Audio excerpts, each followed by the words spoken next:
Os 5 pontos da salvação. Você já ouviu falar um pouquinho sobre isso? Sobre a doutrina da salvação, a soteriologia? Tem dúvidas sobre o tema? Não entende direito? Acha que salvação é crer em Cristo Jesus? Talvez seja isso, mas existe muito estudo teológico em torno desse assunto. E hoje nós iremos falar um pouquinho sobre isso. Tentar entender um pouquinho das questões que envolvem essa doutrina da salvação. A depravação do homem, a graça de Deus, a sua eleição, a perseverança dos santos. Nós vamos conversar e aprender muito sobre esse assunto.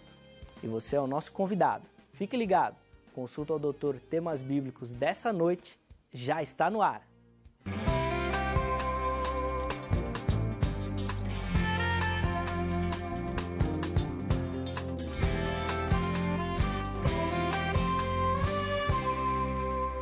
E hoje, no Consulta ao Doutor Temas Bíblicos, nós vamos falar sobre um assunto muito interessante que eu, de maneira muito particular, gosto demais, sobre as questões da soteriologia. Exatamente.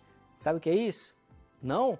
Bom, nós vamos explicar tudo direitinho e para a gente entender sobre esse assunto, trouxemos o nosso especialista do dia, pastor Gabriel de Oliveira Porto, já está aqui nos nossos estúdios. Pastor, muito obrigado, viu, por atender o convite da produção, fazer uma visita aqui nos nossos estúdios nessa noite e poder nos ajudar a entender um pouquinho sobre essas questões da doutrina da salvação.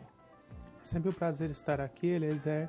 Eu que agradeço o convite, fico muito honrado e estou sempre à disposição aí para o que o pessoal precisar.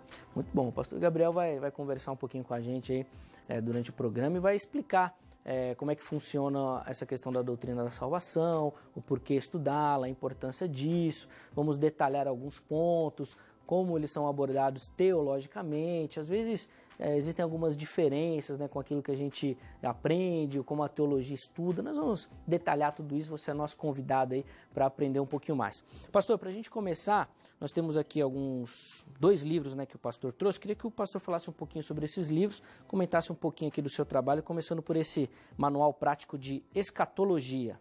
Ok. Esse foi o primeiro livro que eu escrevi, a primeira edição saiu em 2010, essa é a terceira, que é a atual edição até hoje, foi publicada em 2015. É um livro que tem tido uma aceitação muito boa, onde eu explico todo o plano escatológico, desde a interpretação bíblica, alianças, profecias de Daniel, sermão profético, o que ocorre após a morte, tribulação, milênio, eternidade. É um livro bastante completo que já está sendo usado aí em vários seminários para o ensino dessa disciplina também. Muito bom. O pessoal costuma dizer que livro bom é aquele livro que tem que parar em pé, né? E esse livro aqui é daqueles que param em pé, né? É grande. É verdade. Muito bom. E tem um outro aqui falando um pouquinho sobre a Trindade, pastor. Esse aí eu lancei o ano passado, 2016. Também eu juntei ali 4 disciplinas nele. O estudo a respeito do Deus Pai, do Filho de Deus, do Espírito Santo e o estudo a respeito da doutrina da Trindade. Também consolidei aí num único volume essas 4 disciplinas, também com o foco de ensinar tanto em seminários, igrejas, até como material de escola bíblica, e também o pessoal tem gostado bastante, gente de todo o Brasil aí tem adquirido. Muito bom. E a gente conversava aqui, o pastor já tem um material novo aí que está terminando. O que esse livro novo fala, pastor? Exatamente, esse é o meu novo projeto, já estou finalizando. O livro vai se chamar Homem, Pecado e Salvação. Eu juntei ali mais 3 disciplinas da teologia sistemática que também são correlacionadas, a antropologia, o estudo do ser humano. Então eu vou abordar ali a origem do ser humano, a queda no pecado, como ele era antes da queda, como ficou depois, a questão do corpo, alma e espírito, o que é cada uma dessas partes, a questão da origem da alma, dicotomia, tricotomia, nessa parte do homem. A segunda sessão é a doutrina sobre o pecado, a hamartiologia. Então eu abordo também a origem do pecado, a definição de pecado, os efeitos do pecado na criação e o plano de Deus para destruir o pecado. E a terceira sessão é a disciplina a respeito da salvação, a soteriologia, onde eu vou explicar a origem da salvação com os decretos divinos, como ela se efetuou, o plano da redenção em Cristo. Falo também dos aspectos da cruz de Cristo. E os últimos capítulos eu trato a respeito justamente dos 5 pontos da salvação. No penúltimo eu faço uma abordagem de todos os 5 e no último capítulo é uma análise mais detalhada somente sobre o último ponto, a preservação dos santos. Muito bom, então nós já vimos aqui que nós temos um especialista no assunto que nós vamos tratar, que inclusive o tema do programa hoje, né, é exatamente esse novo projeto que o pastor Gabriel tem trabalhado. Pastor, para a gente iniciar o nosso papo aqui falando sobre a questão da salvação, por que é importante? Nós estamos falando aqui para um público que não são de teólogos, algumas pessoas mais interessadas, mas de maneira geral, aquele público chamado leigo, vamos dizer assim. Por que é importante a pessoa entender e estudar os pontos da salvação? Primeiro porque isso ajuda ela a entender melhor o caráter de Deus, quem Deus é, o que Ele já fez por nós, o que Ele está fazendo e o que Ele ainda fará. E isso tem aplicações práticas que mudam a nossa forma de entender e experimentar a vida cristã. Por exemplo, uma pessoa que crê na perda de salvação, ela vai ficar todo o tempo dela com medo, achando que qualquer deslize ela pode perder a salvação e se morrer naquele momento ela está perdida. Então isso vai gerar dificuldades nela de ter um relacionamento de amor, de afeto com Deus, né? Também a questão de quem se salvou? Eu me salvei ou Deus me salvou? Ou Cristo me salvou? Né? Outra questão eu escolho servir a Deus ou foi Deus que me escolheu para servi-lo? Então todas essas questões vão influenciar na forma como nós nos relacionamos com Deus. Por isso elas são importantes também. Muito bom, o pastor começou falando a questão de entender Deus. E às vezes eu me pego pensando exatamente nisso. Como é que a gente vai adorar um ser supremo, poderoso, se a gente não o conhece? Eu não sei se o pastor percebe um pouco isso, e às vezes eu fico me questionando nesse detalhe. Às vezes parece que a gente não sabe ou não conhece exatamente quem nós estamos adorando. Isso é verdade, né? E existem muitos conceitos deturpados da pessoa de Deus, né? Quem é o verdadeiro Deus? É o Deus revelado nas Escrituras, né? Então é lógico que nós, como seres humanos finitos, nós não temos condições de entender a Deus em plenitude, mas é justamente por isso que Ele é um ser transcendente, mas que quis se revelar nas Sagradas Escrituras. Então nós conseguimos entender a Deus dentro do limite que Ele quis se revelar e quis se apresentar através das Escrituras. E essa é uma das maiores importâncias de se aprender a palavra de Deus, porque é por meio dela, quase que exclusivamente, que nós podemos conhecer a Deus. Fica uma questão bem interessante porque nesse ano nós comemoramos os 500 anos da Reforma Protestante e um dos pontos principais da Reforma é exatamente essa volta às Escrituras, dando ali total importância, né? Crendo que a Escritura ela não contém erros, que ela é a revelação de Deus, que ela fala, né, de Deus, é o próprio Deus falando ali. E é interessante a gente abordar esse assunto porque parece que nunca tivemos tanto acesso não só a Bíblia, mas a materiais que falam sobre ela, dicionários bíblicos, comentários e tudo mais. Mas eu não sei se o pastor também percebe que a gente parece que tem essa dificuldade ainda no meio do nosso povo, mesmo tendo tanto acesso, a gente tem poucas pessoas buscando isso, ou querendo conhecer mais, ou querendo se aprofundar mais. O pastor percebe um pouco disso também? Eu vejo ali duas diferenças de pensamento, depois eu posso até desenvolver isso mais detalhadamente. Eu até alguns meses atrás fiz uma pregação sobre isso. Eu falo a diferença entre ter mente de filho e de ter mente de escravo, né? Por que você quer ser salvo? Você quer ser salvo para se livrar do inferno ou para viver com Deus no céu?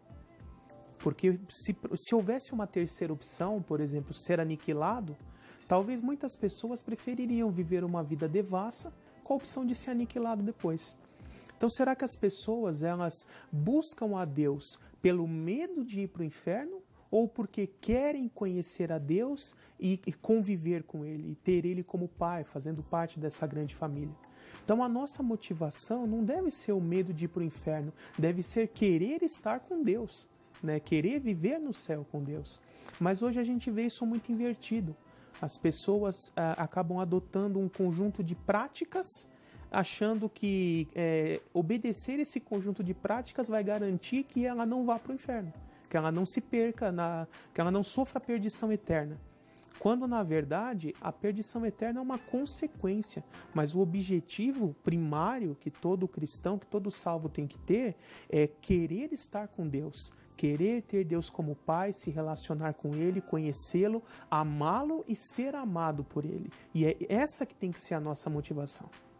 Muito Bom, pastor, acho que a gente consegue com isso dar um passo inicial aqui no nosso bate-papo, porque a gente falou um pouquinho sobre essa questão e importância de entender Deus, de conhecê-lo, do ensino das Escrituras e do aprendizado, né, de buscar isso e exatamente de ter esse interesse, de saber exatamente o que nós estamos buscando com isso. E a partir de então a gente pode falar um pouquinho sobre essa questão da salvação, da doutrina da salvação. E nós separamos aqui alguns pontos, né? Queria que o pastor falasse um pouquinho rapidamente desses 5 pontos, né? Quais eles são, e depois nós vamos detalhar um por um, conversar um pouquinho mais sobre cada um deles. Uhum. Aí eu acho importante posicionar para o pessoal que está nos assistindo o contexto histórico, da onde surgiu esses 5 pontos, né? Porque ali desde a igreja primitiva já existia uma forma de se estruturar o sistema da salvação que seria assim: quem atua no processo de salvação? Então existem 2 posições a esse respeito. Uma é chamada sinergista. Né, esse termo sim ali no grego significa uma soma, um conjunto, né? E esse termo ergon, que da onde vem o ergia depois, ele significa aplicação de esforço, de trabalho. Então seria quem atua no processo de salvação. Sinergismo significa os 2 atuam, Deus faz a sua parte e requer uma resposta do ser humano. Nos séculos 2 e 3, essa foi a ideia predominante. A partir do século 4, com Agostinho, ele desenvolve um novo conceito a esse respeito, chamado de monergismo, né? Mono é e ergon é que atua. Então, quem atua na salvação? Só só Deus. E começa a ensinar a ideia de que todo o processo de salvação depende exclusivamente da atuação de Deus e que o ser humano seria um agente totalmente passivo nesse processo. Né? E essa foi a ideia predominante durante a Idade Média, né? E na Reforma, os reformadores ali, principalmente da região de Genebra, eles começaram a estruturar melhor essa questão, né? Então, existia ali os seguidores de Calvino e os seguidores um pouquinho posterior de Armínio. Durante a vida de Armínio, não chegou a se fazer um concílio, um sínodo para resolver essa questão. Mas depois que Armínio morreu, e Armínio é um pouquinho posterior a Calvino, então Calvino já tinha morrido um pouco antes, os seguidores de Armínio, eles fizeram um documento chamado Remonstrância, onde eles contestavam o conceito monergista que os seguidores de Calvino tinham adotado. E aí houve um sínodo, chamado Sínodo de Dort, onde foi analisada essa questão e eles resolveram estruturar toda a sistemática da salvação em 5 pontos. E aí surgiu os 5 pontos do calvinismo e que se antagonizam a esses os 5 pontos do arminianismo. Então, pegando aqui pelo do calvinismo primeiro, os 5 pontos eles seriam o primeiro, depravação total do ser humano, depois o segundo é eleição incondicional, o terceiro é expiação limitada, ou seja, Cristo morreu só pelos eleitos. O quarto seria graça irresistível, aqueles a quem Deus derrama a sua graça vão se converter de qualquer forma. E o último é a preservação dos santos, de que aqueles que são salvos, eles não vão perder essa condição. E em contrapartida com isso, os remonstrantes adotaram os 5 pontos do arminianismo, né, que o do calvinismo em inglês eles formam uma sigla chamada TULIP, né? A sigla do arminianismo são os mesmos 5 pontos, mas em outra ordem, formam a sigla FACTS, né, que seria fatos em inglês. Então o primeiro ali é livre para crer, que por meio da graça preveniente Deus dá a todos condições de poder crer. Depois o segundo é expiação a todos, né? Cristo morreu por todos, não só pelos eleitos. O terceiro seria a eleição condicionada à fé prevista por Deus. O quarto ali é a depravação total, mas no entendimento diferente do calvinista. O calvinista é no sentido intensivo, o arminiano é no sentido extensivo, depois eu posso detalhar mais isso. E o último é a segurança em Cristo, que defende a ideia de enquanto a pessoa está em Cristo, ela tem segurança da salvação. Se ela sair da presença de Cristo, ela perde essa segurança. Então esses são aí os dois sistemas que concorrem até hoje a respeito da doutrina da salvação. O pastor explicou muito bem ali, né? Já usando os dotes que ele tem de professor, né? Já exerce, né? e já deu ali uma rápida aula para a gente. Mas, pastor, como o senhor comentou da questão de Agostinho, e eu queria que a gente então começasse por aí, é porque Agostinho ele falou muito em resposta exatamente às doutrinas da época, aquilo que acontecia ali na época, e ele influenciou de maneira muito forte o pensamento da igreja na época dele, obviamente, e depois dele, então, parece que mais ainda. E o grande destaque da reforma foi voltar a esse pensamento de Agostinho, que era uma resposta exatamente a essa questão em alguns pontos que parecem muito forte hoje, até na igreja atual. Essa questão de perder a salvação, né, de ter o livre-arbítrio, por exemplo, que Agostinho pegou um pouco e falou também sobre isso. Como é que a igreja hoje voltou a esses ensinamentos que já foram combatidos pela própria igreja em tempos tão distantes? Então, pela história da igreja, a gente percebe que a maioria das doutrinas que foram sendo estruturadas e os sistemas teológicos, eles surgiram como resposta a ataques externos ou às vezes até internos que estavam sendo feitos contra a doutrina. Então, por exemplo, ali no caso de Agostinho, o motivo dessa controvérsia foi que ali no século IV surgiu um teólogo bretão chamado de Pelágio, e ele defendia a ideia de que o ser humano não tem o pecado original, não tem essa herança corrompida e que ele é responsável somente pelos próprios pecados que ele comete, mas que se ele se esforçar e realmente quiser, ele poderia viver a vida inteira sem pecar e conseguir se salvar por conta própria sem nenhuma ajuda de Deus para isso. E esse é o sistema que passou a ser chamado de pelagianismo. Então, Agostinho se opôs de forma veemente a esse sistema, né? E o resultado dessa contrapartida, que eu posso dizer assim, é o sistema monergista que ele criou. Mas também é importante entendermos que grandes teólogos, como Agostinho foi, eles acho que todos são assim, né? Ninguém nasce pronto. Então, o Agostinho jovem, ele tinha uma forma de pensar. O Agostinho velho já tinha uma forma um pouco diferente. E isso é até muito comum entre os teólogos. Você pega os primeiros escritos de um teólogo, ele defende algumas questões. Já no final da vida, ele reviu muita coisa, aprendeu mais, adquiriu mais experiência e acaba se retratando em questões que ele defendia na sua juventude.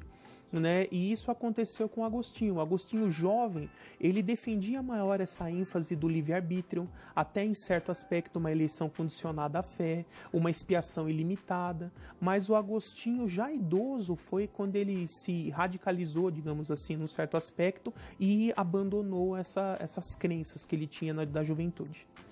Bom, pastor, a gente entendeu assim um pouquinho da história, né, dessa questão do conceito, de como surgiram as ideias, né, como é que elas foram fomentadas.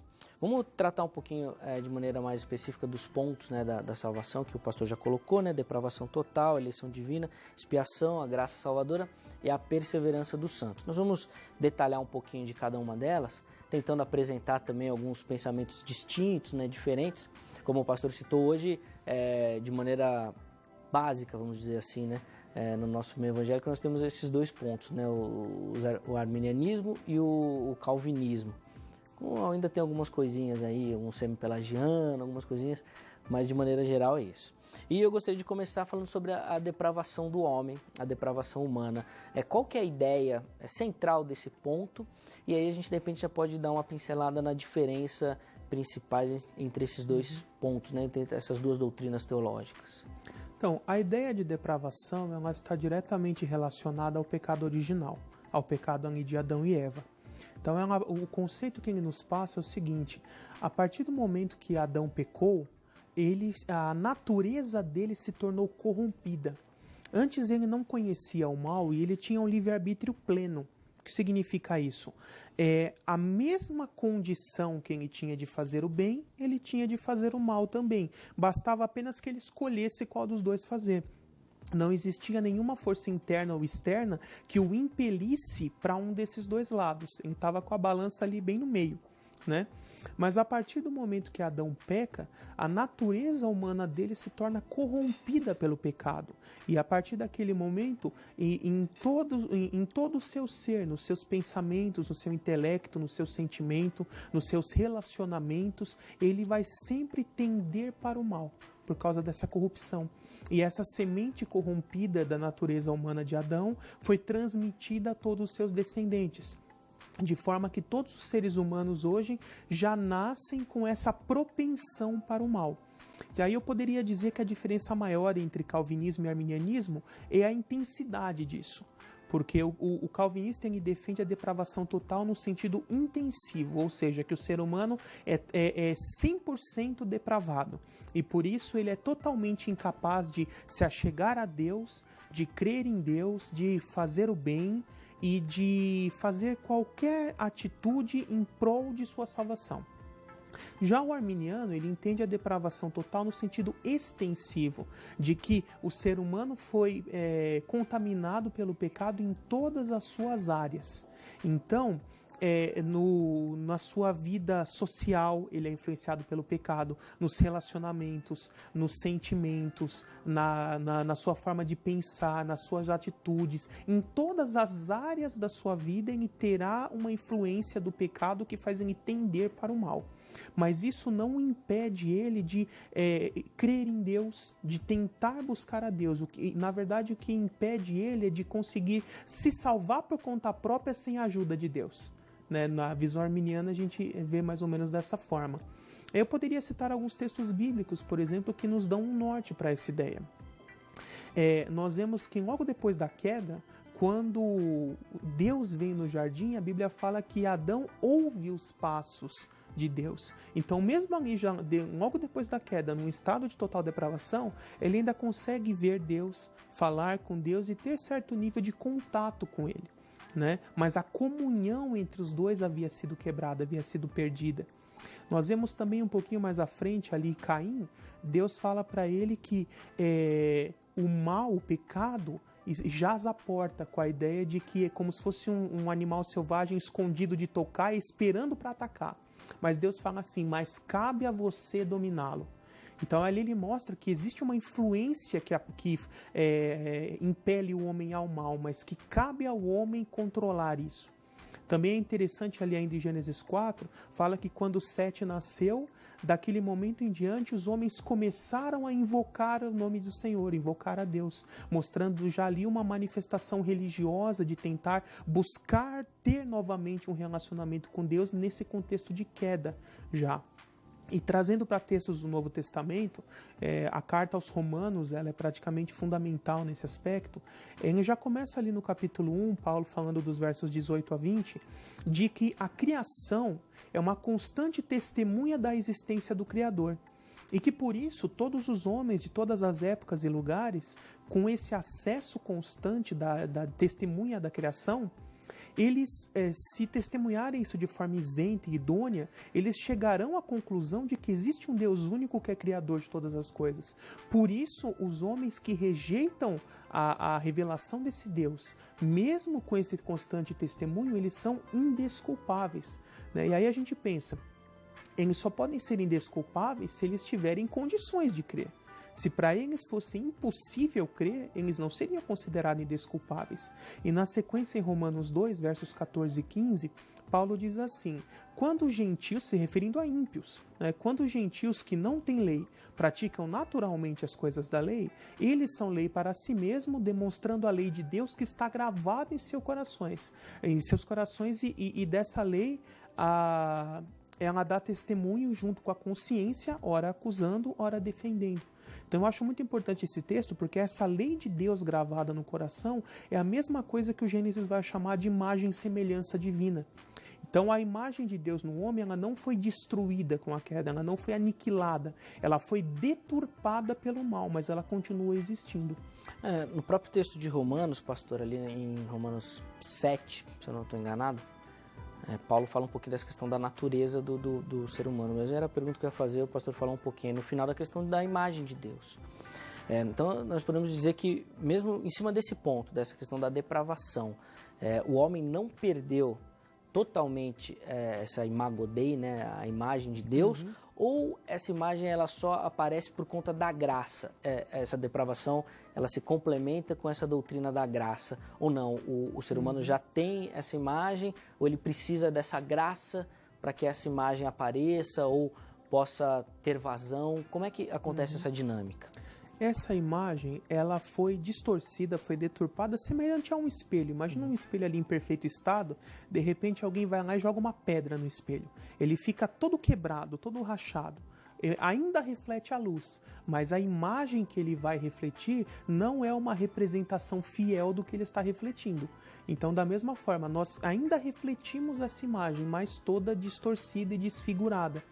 E a base bíblica para entendermos que a imagem de Deus não foi aniquilada já vem desde o Antigo Testamento. Se nós formos lá em Gênesis 9, logo depois do dilúvio, quando Deus faz aquela aliança com Noé, um dos termos da aliança é o seguinte, ele fala, quem derramar sangue de homem, pelo homem seu sangue será derramado, pois a imagem de Deus o homem foi criado. Então ali o próprio Deus está dizendo, já num contexto de queda, já posterior ao dilúvio, que o ser humano ainda tem a imagem de Deus em si. Por isso aquele que matar um homem mereceria a pena de morte. E Tiago, no Novo Testamento, vai confirmar essa ideia, falando lá daqueles que maldizem e amaldiçoam pessoas que foram criadas à imagem de Deus. Então nós vemos que realmente a imagem de Deus ainda existe, embora esteja deturpada e disforme no ser humano. Então nós podemos dizer, pastor, que essa questão da depravação do homem, ela afeta todas as áreas da sua vida, e inclusive essa questão da questão de escolher a salvação ou ser escolhido. O homem tem isso de maneira também deturpada, está ali estragada, e inclusive as outras áreas da sua vida, o nosso contato interpessoal, tudo isso está manchado ou desfigurado. Baseado nisso, a gente pode dizer então que o homem não tem uma vontade livre. Inclusive isso é uma crítica que alguns calvinistas fazem à doutrina arminiana, dizendo que os arminianos defendem que o homem tem uma vontade livre. Sim, o ser humano no seu estado de queda, ele não tem uma vontade livre. A vontade dele é sempre voltada para o mal. E é por isso que entra um fator muito importante, que é a graça de Deus.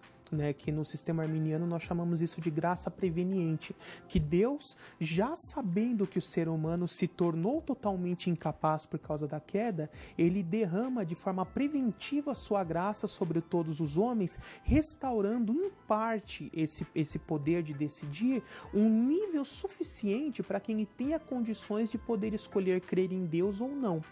Então, aqueles que hoje decidem crer em Deus, não é 100% por conta própria deles. Eles só são capazes de fazer essa escolha porque Deus anteriormente já os capacitou com a sua graça. Sem essa graça, ninguém escolheria crer em Deus.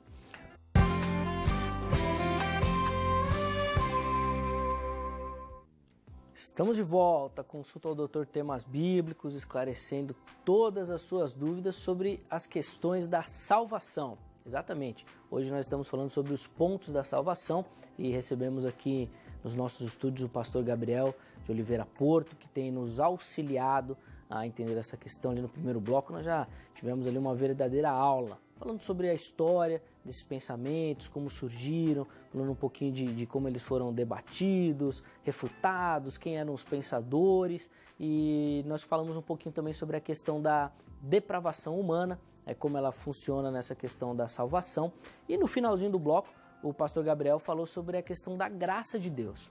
E pastor, eu gostaria então de começar esse nosso segundo bloco falando exatamente sobre essa questão da graça. Como funciona a graça de Deus nesse sistema de salvação? Então, a diferença entre os dois sistemas basicamente é assim. A graça acaba sendo uma consequência da expiação. Então, para entrar na questão da graça, eu acho melhor primeiro falar da questão da expiação, porque o calvinismo vai entender que Deus, conhecendo todo... Aliás, não é nem questão de conhecer o futuro. Eu teria que voltar na eleição ainda. Deus, desde a eternidade passada, incondicionalmente, ou seja, sem nada que diferencie o perdido do salvo, ele, pela sua vontade, escolhe alguns para salvar e o restante para não salvar. Simplesmente deixa a sua própria condição caída e a consequência será a perdição deles. E após fazer essa escolha, ele envia a Cristo para morrer pelos pecados destes que ele escolheu, não de todos. E depois dessa expiação realizada, ele derrama sobre estes escolhidos a sua graça de forma irresistível, e assim todos aqueles a quem ele derrama essa graça automaticamente irão crer, se converter, se arrepender e se tornarão salvos. Essa é a lógica do sistema calvinista. No sistema arminiano, a lógica é um pouquinho diferente. Deus envia Cristo para morrer por todos os homens, mesmo já sabendo de antemão que alguns vão crer e outros não. Mas por que a expiação tem que ser feita para todos os homens? Porque por meio dessa expiação, ele pode derramar a sua graça de forma preveniente sobre todos os homens, dando a todos condições de poder crer ou poder não crer. E assim, estes que, capacitados por essa graça, escolhem crer e não rejeitam essa graça, a recebem, são convertidos, regenerados, se tornam morada do Espírito Santo, dali para frente salvos.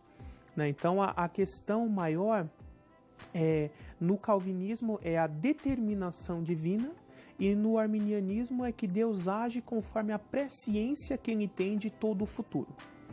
Tá, então para a gente falar um pouquinho e entender essa questão da graça, a ideia seria a seguinte: Deus derrama essa graça no sistema arminiano, até para que aquela depravação que a gente falou anteriormente não seja total, o que, digamos assim, impediria completamente qualquer um de dar um passo adiante. Então essa graça ela já está à disposição de todos. E aí ficaria então a cargo do ser humano receber essa graça. Seria esse esquema na doutrina arminiana. Entendo essa graça disponível, ela pode ser resistível porque o ser humano pode dizer não a ela, é isso. E aí ele diria não por conta da sua depravação, ou porque mesmo vendo a graça ou tendo ali algum resquício disso, ele não a aceita. Olha, a questão da depravação ela vai ser uma influência nesse aspecto, mas essa influência não é determinante. Sim, e eu faço a pergunta, pastor, até para a gente entender, assim, porque senão às vezes a gente corre o risco, e é muito perigoso a gente cair naquela questão de a culpa é de Deus, então, e repassa isso. Então é interessante a gente colocar assim que como fica a posição exatamente do ser humano ali, nesse detalhe. Ele tem essa graça à disposição, mas se ele é depravado, ele não pode escolher, ou ele pode? Como é que funciona essa dinâmica? Eu gosto de usar uma analogia mais ou menos assim. Imagine aquelas balanças antigas que tem 2 pêndulos, né? Então, Adão, a balança dele estava equilibrada. A mesma tendência que ele tinha ao mal, ele tinha ao bem também. A partir do momento que ocorre a depravação, é como se alguém viesse e colocasse um peso de 5 quilos aqui do lado do mal. E o esforço humano máximo que ele poderia fazer fosse 3 quilos. Então, mesmo junto com o seu esforço máximo, ainda penderia para o mal. Essa graça preveniente de Deus é como se Deus viesse e colocasse um outro pezinho de 3 quilos aqui do lado. Então, é como se Deus já desse 3 quilos para essa pessoa e junto com os outros 3 quilos, que seria a decisão pessoal dele, ele consegue fazer essa balança pender um pouquinho para um lado do bem. A ideia é mais ou menos essa. Deus dá essa graça preveniente como uma forma de equilibrar as coisas por causa da influência da depravação total. E quando a gente fala do sistema calvinista, que ele fala dessa graça ser irresistível, partindo da analogia e da balança, a questão é que Deus então escolheria as balanças onde ele vai colocar o peso. Não seriam em todas as balanças. Mas também não seria um peso de 3 quilos, seria um de 10, por exemplo. Então seria mais ou menos assim. No arminiano, Deus põe para todo mundo, mas só 3 quilos. Né? Você precisa fazer a sua parte em conjunto com a atuação de Deus para atingir esse objetivo. Na graça irresistível, é como se Deus escolhesse só algumas pessoas e colocasse um peso de 10, que mesmo com essa depravação total, vai pender para o bem de qualquer jeito.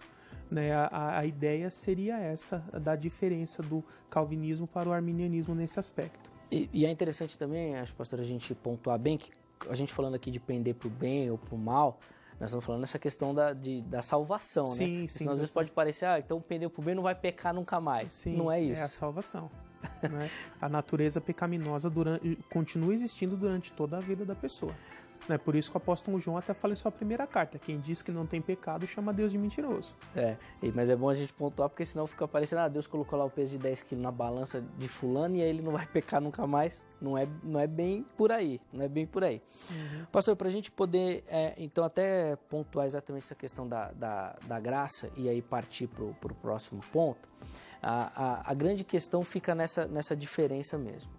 Em um ponto, o ser humano tem a opção de resistir a essa graça. Não é nem escolher, né? Ela já está disponível a ele e ele pode resistir a essa graça. E num outro sistema, ele não tem como resistir a essa graça. Ela vem de uma maneira tão forte na vida dele que ele acaba absorvendo isso e não tem como escolher. E a minha pergunta, ela vai um pouquinho na direção da questão da perseverança depois. Porque se o ser humano pode escolher ou não, a gente não fica um pouquinho preso naquela questão de que pode perder a salvação para frente? Então, aí quanto a essa questão, todos os calvinistas vão dizer que não perde, justamente porque Deus se apodera, digamos assim, da vontade da pessoa, e a partir do momento que ela se torna morada do Espírito, o Espírito vai exercer constantemente essa influência positiva sobre a pessoa, a sustentando para que ela não caia. Né? Agora, dentro do arminianismo, existem duas vertentes diferentes, porque existe o arminianismo clássico, é o de 5 pontos, é o que crê em perda de salvação, e realmente ele entende assim, da mesma forma que a pessoa teve liberdade para crer, ele terá liberdade para deixar de crer se não quiser mais, ou tem liberdade para abandonar os caminhos do Senhor, se apostatar, e a consequência será a perda disso. Mas existe uma outra corrente dentro dos arminianos, que é até mais alinhada com o pensamento do próprio Armínio, né? Porque o arminianismo clássico é alinhado com o pensamento dos discípulos de Armínio, os remonstrantes. Agora, o pensamento do próprio Armínio, ele também entendia que o eleito não cai da salvação. Então, é a questão do valor da regeneração. Porque a partir do momento que a pessoa manifesta a fé em Cristo, Deus opera a regeneração dessa pessoa. E aí ela nasce de novo, se torna uma nova criatura, recebe uma nova natureza, uma nova nacionalidade, uma nova filiação em Deus. E essa presença do Espírito Santo vai aos poucos transformando a vontade, a natureza dele, as características dele de glória em glória. E é essa presença do Espírito Santo que irá sustentá-lo para que ele não caia. Então, eu até pergunto para alguém, tem como desnascer de novo? Eu nunca ouvi falar de ninguém desnascer de novo. Né? Então, é essa ideia de uma decisão irreversível. Eu até costumo dizer assim, se entregar a Cristo é abrir mão do seu livre-arbítrio. É você pegar a escritura da sua vida, transferir ela para Cristo. E daquele momento em diante, Cristo é o dono da sua vida. A sua vida não é mais sua. A sua vida pertence a Cristo. E Cristo não vai querer devolver. Nem se depois você vier pedir, ele vai dizer, a escritura é minha, eu não devolvo mais. Muito bom, mas nós vamos abordar essa questão da perseverança dos santos um pouco mais para frente, até por conta desse debate que o pastor já levantou, de alguns crerem, outros não, e nós vamos falar um pouquinho sobre isso. Mas agora eu queria falar sobre a questão da eleição. E eu não sei, talvez seja uma impressão minha, mas esse é um dos pontos onde o calvinismo talvez seja mais atacado, vamos dizer assim. Talvez seja o grande ponto de debate entre as escolas teológicas, seja essa questão da eleição. Porque o pastor já falou um pouquinho, né, na questão calvinista, Deus escolhe, né, desde antes da fundação do mundo, ele já tem aquelas pessoas, e na questão arminiana é uma eleição condicional, né? Existem algumas questões ali. Eu queria que o pastor falasse um pouquinho sobre cada uma delas, dando essas diferenças aí, explicando de maneira mais pontual a questão da arminiano, né? Como é que funciona essa eleição divina no sistema de salvação defendido pelos arminianos. Certo. Então, no meu entendimento, o ponto da eleição é o ponto mais importante de todos. Porque o que realmente vai definir se alguém é calvinista ou arminiano é o ponto da eleição. Todos os outros pontos são consequência do que você adota no ponto da eleição para montar um sistema lógico. Né? Então, no calvinismo, qual é a lógica? É mais ou menos assim. O ser humano estando totalmente depravado, ninguém vai ter condição de se salvar. Se ninguém tem condição de se salvar, Deus incondicionalmente, então talvez essa palavra até um pouco difícil de entender, incondicional significa sem condição, sem critério nenhum que diferencie o salvo do perdido, ou nós poderíamos até colocar numa outra palavra, aleatoriamente, né? Deus escolhe alguns para salvar, porque assim, todos estão caídos, ninguém merece ser salvo. Deus escolhe alguns para salvar e o restante ele decidiu que não vai salvar. Né? E aí, estes a quem ele escolheu, de forma incondicional, ele envia Cristo para morrer só por estes, depois derrama sua graça irresistível só sobre estes, irá convertê-los, e como a vontade deles foi conformada pela vontade do Espírito, eles permanecerão salvos. Né? No meu ponto de vista, porque eu sou arminiano de 4 pontos, eu entendo que esse acaba sendo o ponto mais fraco do calvinismo, né? Porque nós temos que voltar um pouquinho mais atrás e pensar, Deus quer salvar a todos ou quer salvar só alguns? Porque, no meu ponto de vista, a eleição incondicional ela denigra o caráter de Deus, porque seria um Deus que ninguém merece ser salvo, ele tem condições de salvar a todos, mas deliberadamente não quer salvar a todos, e por isso escolhe só alguns para salvar. E aí nós temos alguns textos complicados para encaixar com essa ideia de pensamento. Por exemplo, 2 Pedro 3,9, né, o Pedro diz assim, Jesus não voltou ainda porque Deus é paciente e longânimo, esperando que todos se arrependam e cheguem à salvação. Né? Tem, por exemplo, também aqui o texto de Timóteo, Timóteo 2, versos 3 e 4, isso é bom e agradável perante Deus, nosso Salvador, que deseja que todos os homens sejam salvos e cheguem ao conhecimento da verdade. E são textos tão difíceis para o sistema calvinista que até calvinistas famosos como Charles Spurgeon, por exemplo, nesse texto aqui de Timóteo, ele reconhece que todos são todos mesmo, aqui nesse texto, né? Então, se a vontade de Deus é que todos se salvem, e se a salvação dependesse só da atuação de Deus, ele escolheria todos, derramaria sua graça sobre todos e salvaria todos. Mas nós sabemos que que nem todos serão salvos. Logo, precisa existir um fator que Deus use como critério para decretar que um vai ser salvo e o outro não. Mas sendo Deus imutável, ele não vai exercer um critério para um, outro para outro, porque senão ele estaria mudando, ele violaria sua imutabilidade. Então, como Deus é imutável, a mesma decisão ele aplicaria para todos se o critério estivesse só nele. Então, logicamente, isso nos leva a concluir que esse critério está no ser humano.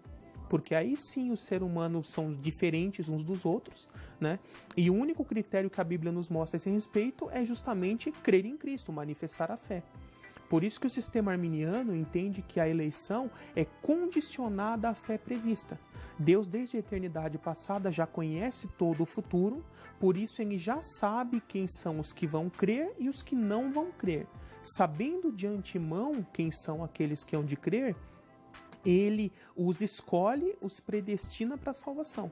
Né? E nós temos textos bíblicos que apoiam essa ideia. Por exemplo, Romanos 8, versos 28 a 30, Paulo começa dizendo assim: porque todas as coisas cooperam para o bem daqueles que amam a Deus, que foram chamados segundo o propósito de sua vontade. Pois aos que de antemão conheceu, também os predestinou para ser conformes à imagem de seu Filho. E os que predestinou, chamou, santificou, glorificou. Então ali, se a eleição fosse incondicional, ela seria a primeira etapa desse processo. Mas ela não é a primeira, ela é a segunda. Aos que de antemão conheceu. E quem são esses que conheceu? O verso anterior fala, aqueles que amam a Deus.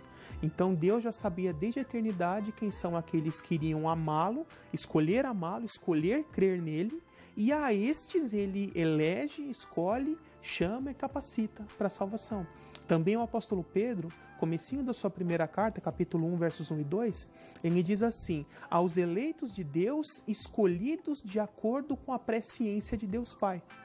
Então são dois textos clássicos que nos mostram que existe algo que Deus usa como critério para escolher um e não escolher a outro, embora o que é exatamente esse critério seja um pouco obscuro. Então nós acabamos fazendo uma associação lógica e entendendo que esse critério é a fé. embora isso não esteja explícito nesses textos, né? Então, basicamente, essa é a diferença na eleição entre as duas vertentes. A questão, quando a gente fala de incondicional, então, na questão calvinista, o peso estaria todo na escolha de Deus. O homem ele não participaria em nada desse processo. É isso? Exatamente. E na questão arminiana, quando a gente fala dessa condição, o pastor citou que é a fé, que pode ser deduzida como esse critério. Mas ela só não vai surgir se o homem aceitar a graça que Deus disponibilizou? Sim, mas Deus já disponibilizou a todos. Alguns vão aceitar, outros não. Então, aqueles a quem ele sabe que vão aceitar são os que ele escolheu. E os que ele já sabe que não aceitarão são os que ele rejeitou ou não escolheu para a salvação. Mas, de maneira geral, é que fica pelo menos comigo aqui, assim, essa dinâmica, ela fica também nas mãos de Deus. Sim, ele que a vai... decisão é de Deus, a decisão é soberana. Não é o homem que se salva, é Deus que salva o homem. A questão somente é o que Deus determinou ou decretou que irá usar como critério para escolher um e não ao outro, mas a escolha é de Deus, sempre foi. Muito bom. Passando dessa parte da eleição, né, nós já caminhamos aqui falando sobre a questão da depravação, falamos um pouquinho sobre a questão da graça também. O pastor agora explicou muito bem a questão da eleição, né, fazendo as diferenças ali entre esses dois pontos, né, teológicos, o calvinismo e o arminianismo. E agora nós vamos falar um pouquinho sobre a expiação dos pecados. Pastor, como é que funciona essa questão da expiação nessas duas doutrinas? Né, o pastor já comentou um pouquinho nas outras explicações, porque fica muito claro que todos os pontos eles estão muito bem entrelaçados, né? Conforme você vai passando por um, vem pelo outro, é quase impossível tirar um do outro. Mas como é que funciona essa questão da expiação? E aí, para a gente poder falar um pouquinho sobre essa expiação universal, limitada, como é que ela funciona? Tá. No calvinismo, a ideia de expiação é uma expiação efetiva. Ou seja, o eficaz, pode ser, também é muito usado esse termo. Aqueles por quem Cristo morreu, eficientemente serão salvos. Então, dizer que no calvinismo que Cristo teria morrido por todos, acabaria numa consequência lógica de que todos seriam salvos. Isso redundaria em universalismo. Então, dentro do sistema calvinista, para que a lógica funcione, acaba sendo assim. Como Deus elegeu incondicionalmente só alguns, a expiação dos pecados será realizada só para estes escolhidos. Para os demais não, porque senão eles seriam salvos também. Então estes por quem Cristo morreu, posteriormente a isso, em momento oportuno, Deus derramará a sua graça, regenerando eles para que eles possam crer e sejam salvos. Né? Então a expiação ela é limitada aos eleitos e é uma expiação 100% eficaz. Aqueles por quem Cristo morreu vão ser salvos. Né? Já no arminianismo, porque assim, não envolve nada de escolha humana. Né? Como Deus já escolheu alguns para salvar e todo o processo depende só dele, e o ser humano é um agente totalmente passivo nesse processo, então não tem problema ser desse jeito. Né? O maior problema aí, né, nessa lógica é por que Deus quis escolher só alguns se poderia salvar todos? É isso que acaba maculando um pouco o caráter de Deus nesse aspecto. Né? Mas na lógica tá certinho. Né? Agora, na questão da expiação no arminianismo, ela tem que ser ilimitada para que haja a graça preveniente. Porque a graça preveniente nada mais é do que a consequência lógica da expiação ilimitada. Deus só pode derramar sua graça sobre todos se Cristo tiver morrido por todos. E qual é a necessidade e a importância da graça preveniente? Porque alguém poderia levantar a questão assim: se Deus é presciente e já sabe quem vai crer e quem não vai, por que ele não derramou a graça só por aqueles que ele já sabe que vão crer? E por que Cristo não morreu só por aqueles a quem ele já sabe que vão crer? Né? A questão é, Deus, para que sua justiça se cumpra, ele determinou que dará igual oportunidade a todos de poder crer ou não. Para que essa oportunidade seja real, ele tem que derramar a sua graça sobre todos. Para derramar sua graça sobre todos, ele precisa que Cristo tenha morrido por todos. Então, essa é a importância da expiação ilimitada. Então, na verdade, ela é ilimitada em sua abrangência. O único sacrifício de Cristo morreu por todos. Mas em sua eficácia, ela é limitada à resposta de fé. Então, efetivamente, só receberá a salvação dessa expiação, os benefícios dessa expiação, aquele que crer em Cristo. Né? E eu até gostaria de citar alguns textos aqui que nos falam sobre a expiação, se ela é limitada ou não. Então, por exemplo, já começa com João 1,29. João Batista, quando viu Jesus, fala: este é o Cordeiro de Deus que tira o pecado do mundo. A interpretação que o calvinista faz, geralmente quando usa essa expressão mundo, todos, ele entende que se refere aos eleitos e não à totalidade da humanidade, porque dentro da lógica calvinista isso redundaria em universalismo, né? Agora, por exemplo, também, 2 Coríntios 5,14. Pois o amor de Cristo nos constrange, porque estamos convencidos de que um morreu por todos, logo todos morreram. Isso também é uma consequência lógica. Se Adão afetou toda a humanidade com a sua queda, a expiação tem que ser na mesma proporção. Também tem que afetar a todos no processo de redenção, né? E tem textos mais contundentes sobre esse aspecto. Por exemplo, 1 Timóteo 4,10, Paulo diz assim: porque temos colocado a nossa esperança no Deus vivo, o Salvador de todos os homens. Agora eu olho o complemento. Especialmente dos que creem. Então, se ele tem que colocar esse complemento, significa que esse todos os homens que vêm antes abrange também quem não crê, né? Se isso for entendido num sentido eficaz, nós teríamos que entender que Cristo salvou todo mundo. Isso seria universalismo. Mas a gente sabe que nem todos serão salvos. Então a forma mais coerente é entender essa forma de que a expiação deu a todos condições para serem salvos. Mas para que efetivamente isso ocorra, tem que haver uma resposta de fé. Outro texto também muito bom a esse respeito é 1 João 2,2. Diz assim: ele, né, Cristo, é a propiciação pelos nossos pecados. E não somente pelos nossos, mas também pelos pecados do mundo inteiro. Então, os nossos ali que João fala são os crentes, os salvos. E ele fala, não é só pelos nossos que Cristo fez expiação, mas pelo mundo inteiro, para dar igual condição a todos de poderem ser salvos. E para encerrar aqui, Tito 2,11 diz assim: porque a graça de Deus se manifestou salvadora a todos os homens. Também é um dos textos usados para mostrar a graça preveniente que Deus já derramou sobre toda a humanidade.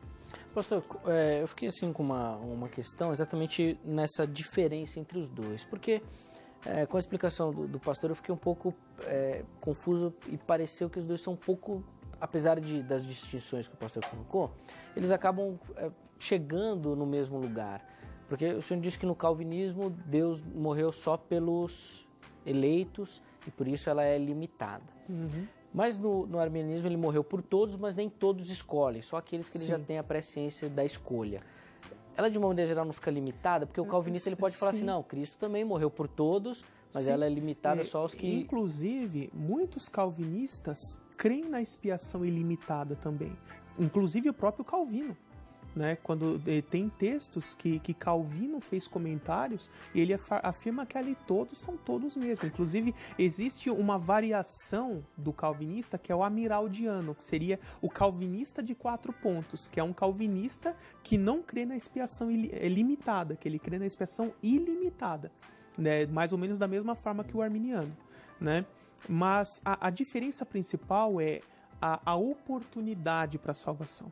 Porque no sistema arminiano, no sistema calvinista clássico, os não escolhidos nunca terão oportunidade para poder ser salvos. Porque para eles é impossível crer, eles só crerão se for derramada a graça sobre eles, e Deus já escolheu que vai derramar essa graça só sobre alguns.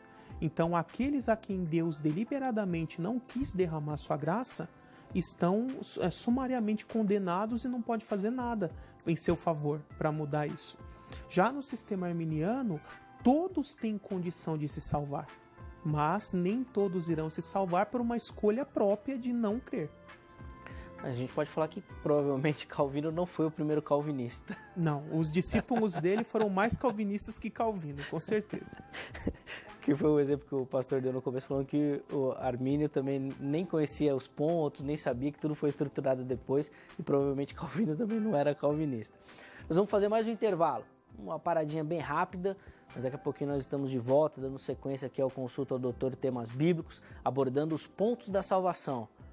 Tá muito bom o bate-papo, hein? Não vai trocar de canal, não vai perder a sequência aqui do nosso estudo, tá bom? É rapidinho, só tomar uma aguinha, nós já estamos de volta.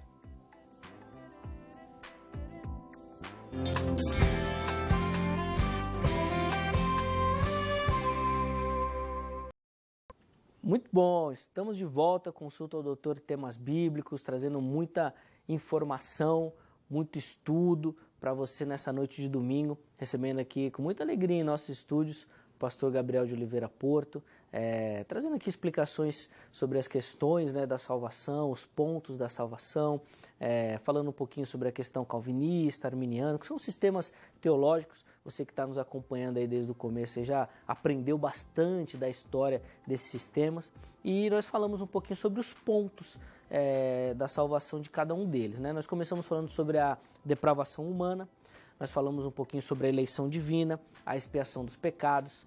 No finalzinho do último bloco, né, inclusive nós estávamos ainda comentando sobre essa questão da expiação, pastor, e eu fiquei com uma dúvida, e eu vou começar então esse terceiro bloco falando sobre isso. A questão da expiação limitada no calvinismo, ela não daria lógica, por exemplo, aquele versículo que fala dos vasos de ira, que alguns foram criados para a condenação? Sim, dentro da interpretação calvinista, esse é um texto muito usado, né? Agora, nós teríamos que entender Romanos 9 como um todo. Romanos 9 é um texto muito clássico usado pelos calvinistas, né? Eu acho que até não haverá tempo suficiente para eu destrinchar tudo isso. Mas a questão ali é o seguinte: nos capítulos 9, 10 e 11 de Romanos, o objetivo maior de Paulo é tratar a respeito da nação de Israel, do povo de Israel. Então, no capítulo 9, ele está falando do passado e das origens do povo de Israel. No capítulo 10, o presente de Israel, o presente da época de Paulo, quando estava escrevendo ali. E o 11, o futuro de Israel, com a sua conversão futura e redenção, né?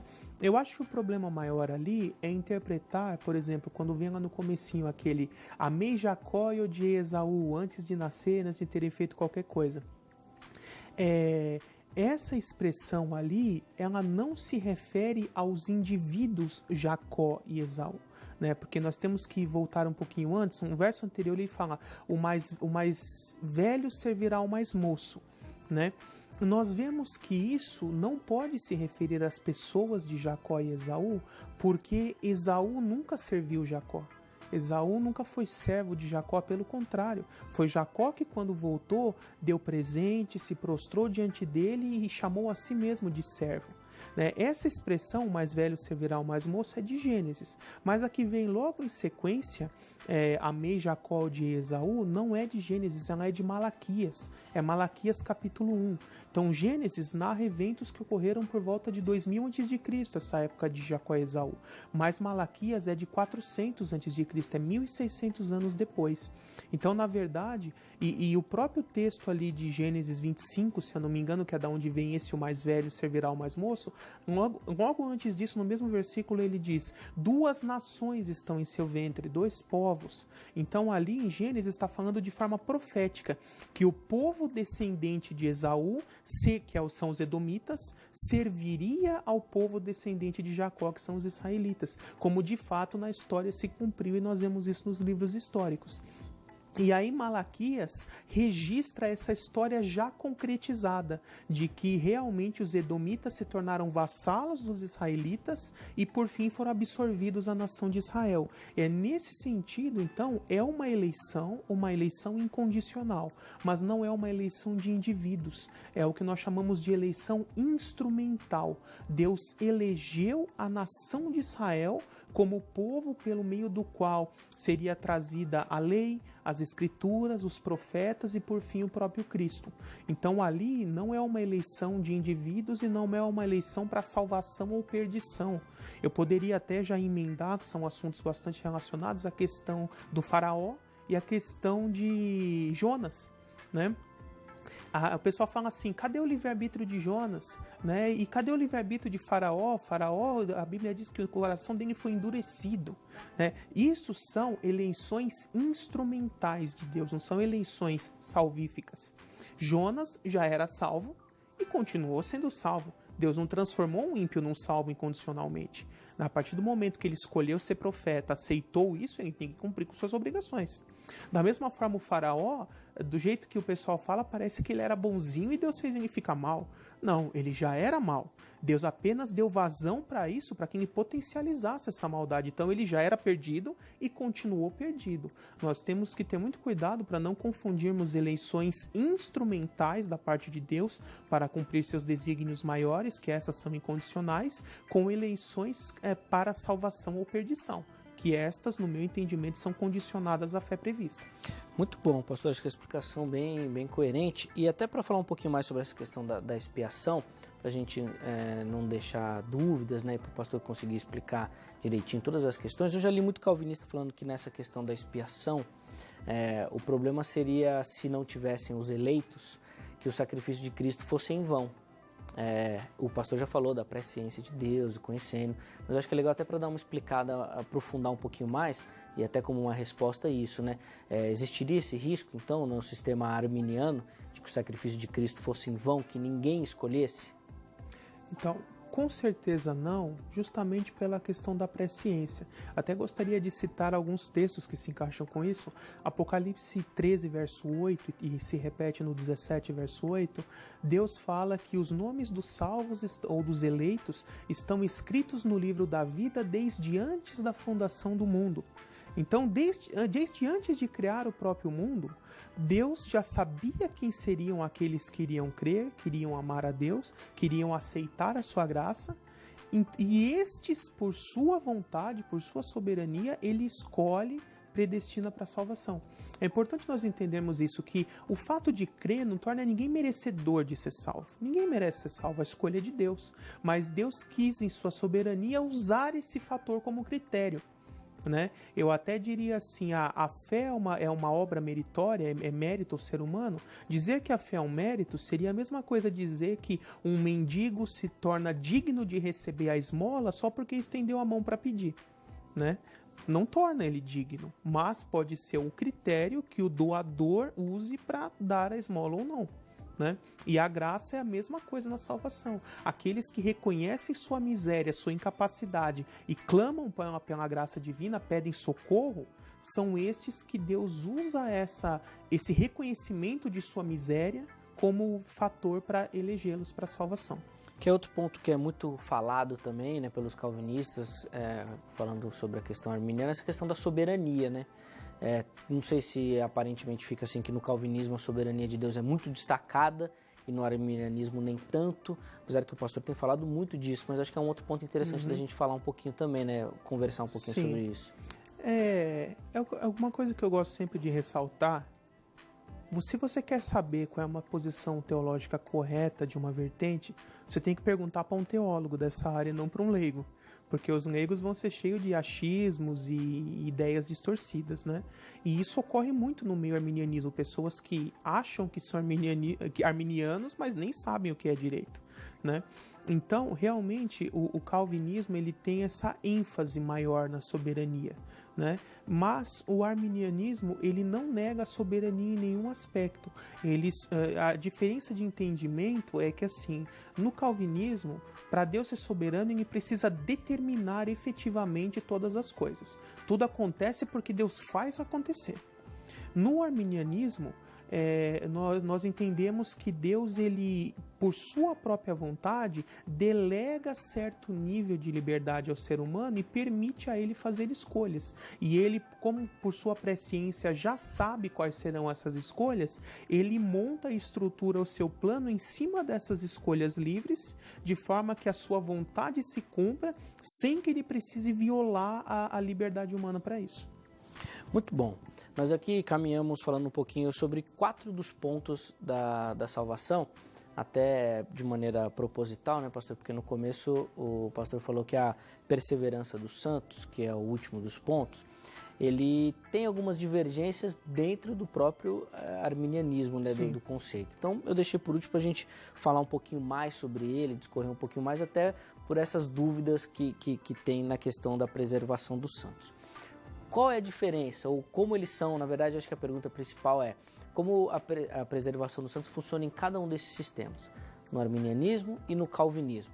E depois a gente entra mais nessa questão arminiana para ver as diferenças dentro do próprio pensamento arminiano. Certo. Bom, no calvinismo, todos os calvinistas vão crer que Deus preserva os seus eleitos, que a pessoa que já foi convertida, já foi regenerada, ela tem a sua vontade transformada, a sua natureza transformada, e a presença do Espírito Santo irá preservar ele dessa forma para que ele não caia. Então, não existe nenhum risco de alguém que verdadeiramente já foi salvo se perder, tá? No arminianismo, existem duas vertentes. O arminianismo clássico entende que alguém que creu, chegou a ser regenerado, chegou a se tornar a morada do Espírito Santo, mas que ele precisa perseverar em sua fé, até com uma constante prática de boas obras e atitudes, né? Porque se não fizer isso, ele está correndo um constante risco de perder a salvação. E algumas denominações mais radicais nessa linha de pensamento, eles chegam a afirmar que a partir do momento que uma pessoa cometeu um pecado, enquanto ela não se arrependeu e não pediu perdão, ela não está salva naquele momento. Então seria mais ou menos assim: hoje eu acordei de manhã, estou salvo. Aí eu peguei o carro, tomei uma fechada, xinguei o motorista, perdi minha salvação. Enquanto eu não me arrepender, não pedir perdão para Deus, se eu morrer naquela hora, eu vou morrer perdido. Então chega até o extremo de dizer que uma pessoa que serviu a Deus a vida inteira, na sua velhice, se ela comete um pecado instantes antes de morrer e morre sem ter pedido perdão, ela vai morrer perdida.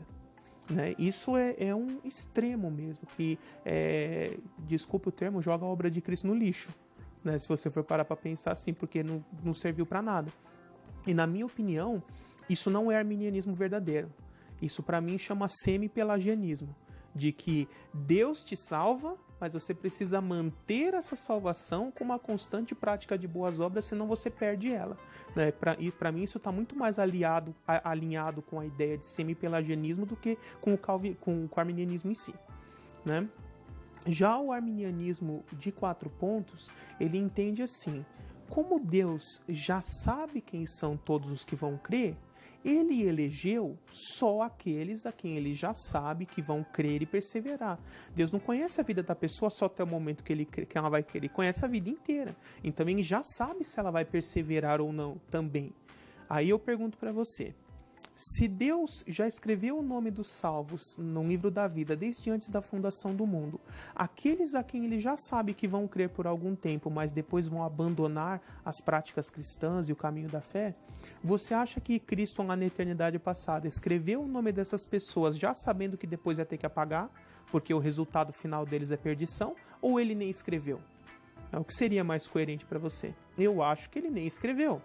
Se ele nem escreveu, essa pessoa nunca foi um eleito, porque os nomes dos eleitos estão no livro da vida. Se ele nunca foi eleito, nós podemos dizer que em algum momento ele foi salvo? Só porque ele esteve no meio dos irmãos, congregou na igreja, né? Pedro fala, e também João, de pessoas que conheceram o evangelho, mas que depois se apostataram, porque não foram transformadas pelo evangelho, apenas conheceram.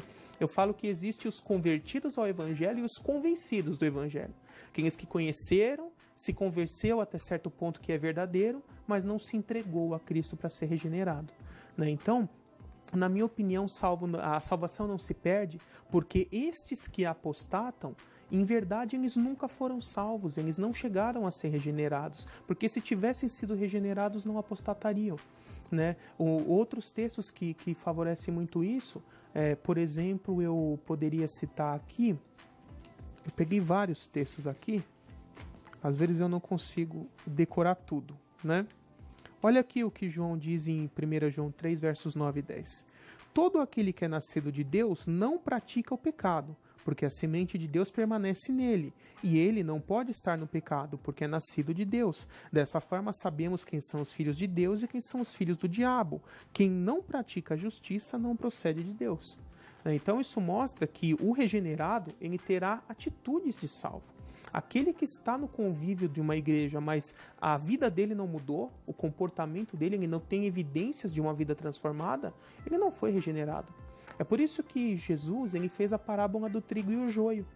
Ele fala que o trigo e o joio crescem no mesmo campo, o joio parece com trigo, tem cor de trigo, formato de trigo, mas não é trigo. E ainda os apóstolos falaram assim, devemos tentar arrancar o joio? Ele fala não, porque você pode acabar arrancando o trigo por engano, né? Então, isso nos deixa bem claro que nós, seres humanos, não conseguimos saber com certeza quem é salvo e quem não é. Nós podemos, no máximo, supor. Aí aquela pessoa que você pensar que ele não é salvo, não. Aí você arrancaria, como se fosse joio, mas na verdade ele é trigo. Você arrancou por engano. Por isso que Jesus falou, os meus anjos no dia da minha vinda vão fazer essa separação. Né? Também fala da árvore, que a árvore boa dá bons frutos, a árvore mal dá maus frutos. E dentro dessa parábola da árvore, eu gosto muito ali o finalzinho, quando essas pessoas no dia do juízo, elas falam assim, Senhor, em teu nome nós curamos enfermos, expulsamos demônios e fizemos várias coisas. E olha o que ele diz, ele fala assim, apartem-se de mim porque eu nunca vos conheci. Se fossem pessoas que eram salvas e depois perderam a salvação, ele iria dizer assim, eu conheci vocês por algum tempo, mas vocês se perderam, se afastaram. Mas Jesus disse, nunca conheci vocês, quer dizer, eles nunca foram salvos. Muito bom, estamos de volta, consulta o doutor, temas bíblicos nessa noite de domingo, trazendo muita informação para você. Uma aula de teologia, recebendo aqui nos nossos estúdios o pastor Gabriel de Oliveira Porto, que tem falado aqui sobre a questão da salvação, os pontos da salvação, como funciona a doutrina da salvação, e nós falamos um pouquinho sobre a história também. No último bloco, nós encerramos falando sobre a preservação dos santos, a perseverança dos santos. E o pastor falou que a gente não pode distinguir ninguém, né? E que existem aquelas pessoas que estão ali no meio, mas que não são salvas, que conheceram, que não sabem com aquela questão. Mas tem um texto bíblico lá em Hebreus que fala que aqueles que uma vez foram iluminados, dando a entender que eles conheceram realmente, mas eles se perderam. Como é que a gente explica esse texto sobre essa perspectiva da perseverança dos santos? Esse é um texto bem clássico para defender a ideia de perda de salvação. O importante é nós entendermos o objetivo principal da carta aos Hebreus. Quando o autor, possivelmente Paulo, escreveu a carta, o que motivou ele a escrever aquela carta foi o seguinte: os primeiros cristãos, que eram todos judeus, ao se converter a Cristo, eles começaram a abandonar as práticas da lei de Moisés, entendendo que a nova aliança em Cristo era superior. Mas depois de algum tempo surgiram alguns cristãos chamados de judaizantes, que começaram a dizer que eles tinham que continuar praticando a lei de Moisés, porque a salvação deles dependia disso. E aí muitos hebreus foram persuadidos por esses judaizantes e começaram a voltar às práticas da lei de Moisés, inclusive com circuncisão, restrições alimentares e todas aquelas regras. Então esse foi o principal objetivo do autor aos Hebreus, mostrar que a nova aliança é superior à antiga em todos os aspectos. E aí nós conseguimos entender melhor o que é essa questão do cair da graça. Né? Porque ali não fala nada de perder salvação, ele fala da expressão cair da graça. Então o que significa cair da graça? E essa expressão não tem só em Hebreus, também tem na carta aos Gálatas e a carta aos Romanos. A ideia de cair da graça é o seguinte: a Bíblia fala que a lei serviu de aio, de tutor para a graça. Então imagine que a pessoa está aqui num patamar que é a lei.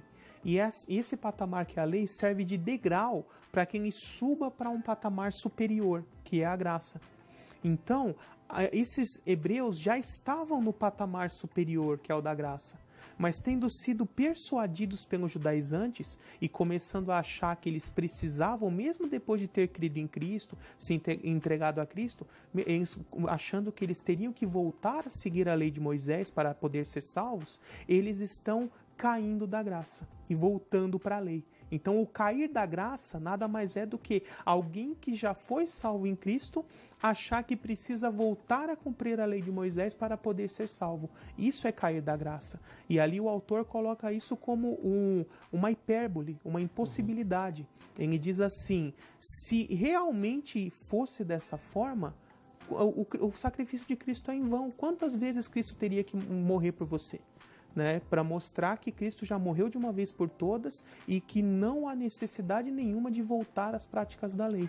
Né? E aí até eu gostaria de falar bem rapidinho no que isso serve para nós hoje, porque eu não sou judeu, não cumpro lei, né? Você também não. Quando nós substituímos o nosso relacionamento com Deus por práticas de religiosidade, porque cumprir a lei nada mais é do que a religiosidade daquela época, nós estamos também caindo da graça. Se nós começarmos a achar que precisamos de práticas de religiosidade para nos salvar, ao invés de ter um relacionamento com Deus. Muito bom, pastor. Nós estamos caminhando aí para o finalzinho do programa, né? Temos aí poucos minutinhos. Eu quero agradecer muito, né, a visita do pastor. Eu acho que ficou bem claro, né, todas as questões que nós abordamos. O pastor respondeu muito bem. Mas eu queria que o pastor, antes da gente encerrar, falasse um pouquinho da igreja do irmão, né? A gente já entrou logo no assunto teológico aqui, mas eu queria que o pastor aproveitasse a oportunidade para falar da igreja que o irmão congrega, onde o irmão está, né? De repente passar um endereço e para quem está nos assistindo, de repente até fazer uma visita ao irmão lá também. Ok. Eu sou um dos pastores ali da Igreja Batista Boas Novas, fica no bairro do Parque da Vila Prudente, ali também conhecido como Vila Zelina, Rua Marechal Malete, número 611. Né? Você é bem-vindo ali para vir visitar, nos conhecer. Quero mandar um abraço para o pessoal da igreja e também um abraço para o pessoal da nossa igreja vizinha ali, co-irmã, Igreja Batista Vida Nova, que é uma igreja que está atualmente sem pastor, e os pastores da Igreja Batista Boas Novas estão ajudando ali aquela igreja nesse processo enquanto não é escolhido um novo pastor para ela. Né? Quero também rapidinho convidar você que está nos assistindo a entrar no meu canal do YouTube. É só digitar ali Gabriel de Oliveira Porto na pesquisa do YouTube. O primeiro resultado ao meu canal, você terá ali mais de 80 vídeos de pregações, palestras, todas as minhas participações nos programas da HIT, e para você poder assistir e crescer mais no conhecimento e na graça de Deus. Muito bom. Tem também o e-mail, né, de contato do pastor, eu vou passar aqui rapidinho, é o pr.gabriel.oliveira@hotmail.com. Repetindo, pr.gabriel.oliveira@hotmail.com. Antes da gente encerrar, pastor, de agradecer, eu vou mostrar aqui novamente aqui os livros que o pastor trouxe, aqui pro Alfredinho aqui pra gente ver, ó.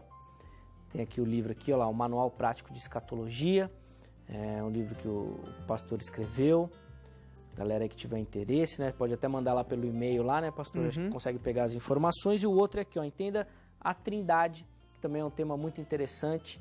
Tá aqui, ó, Entenda a Trindade, pastor Gabriel de Oliveira Porto. E daqui a pouquinho, saindo do forno, tem mais um falando exatamente sobre... A previsão é em dezembro ser lançado um novo livro, O Homem, Pecado e Salvação. Pronto, muito bom. Falando um pouquinho mais sobre essas questões que nós já tratamos aqui no programa hoje, nessa noite. Pastor, muito obrigado, viu, pela sua visita. Uma ótima noite. Espero, numa próxima oportunidade, entrevistá-lo novamente.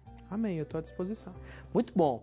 E para você que ficou ligadinho aí no Consulta ao Doutor Temas Bíblicos, ó, você pode rever esse programa lá no YouTube também, tá bom? Entra lá no canal da HIT, você pode rever o nosso programa lá no canal do YouTube, tá bom? Se você gostou, e outros consultas também você pode ver lá, tudo disponível, não só o Consulta Temas Bíblicos, mas todos os programas da nossa programação.